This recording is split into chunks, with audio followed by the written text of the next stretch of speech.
Je pense que ça vient du fait que cette figure du prêtre, elle était connue pour moi parce que des prêtres, il y en avait déjà dans la famille. J'ai des cousins qui étaient prêtres. Et puis, eh bien, le curé de la paroisse du village où j'habitais à cette époque-là, c'était quelqu'un que je voyais fréquemment puisque c'était lui qui était chargé du catéchisme des enfants. Et donc, on avait contact directement avec lui. Et puis, j'étais aussi enfant de chœur. Ensuite, au moment des choix importants de vie, c'est-à-dire qu'après le baccalauréat, cette question est ressortie fortement en se disant qu'est-ce que j'ai vraiment envie de faire de ma vie? Est-ce que c'est devenir prêtre ou ingénieur, puisque à ce moment-là, j'étais en classe préparatoire. Et ce désir de devenir prêtre a ressurgi à ce moment-là.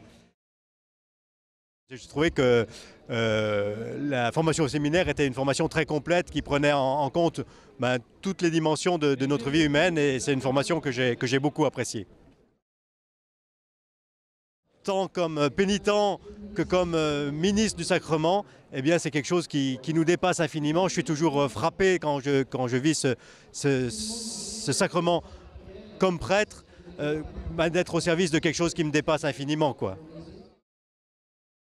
On essaye de trouver ce qui va être au mieux et ce qui va convenir à l'assemblée qui est devant nous. Et c'est pas toujours facile parce que le dimanche, notre assemblée, on est des généralistes, donc les gens n'ont pas du tout vécu les mêmes choses.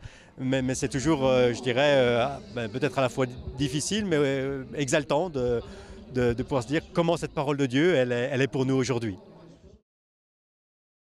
Je crois que ces temps de prière, c'est notre respiration, notre intimité avec le Seigneur, les moments où on revient un peu à la source.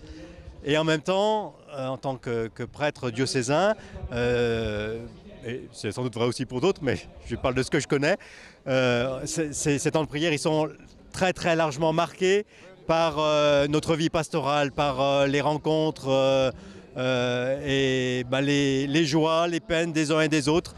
Et c'est tout ça aussi qui est porté dans la prière. Et c'est vraiment une des dimensions sacerdotales de notre vie de prêtre. Peut-être que la principale difficulté, c'est de ne pas toujours avoir le temps qu'on voudrait pour chaque chose pour laquelle on a à vivre notre ministère. Et pour telle ou telle chose, on voudrait avoir plus de temps parce qu'on a l'impression j'ai l'impression parfois de la faire trop vite.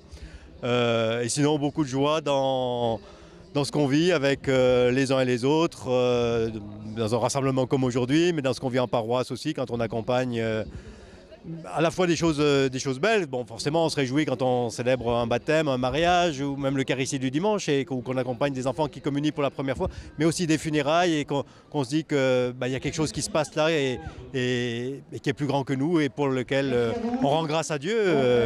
Voilà, je dirais, c'est toutes ces multiples joies de tous les jours qui marquent et qui sont le bonheur d'être prêtre.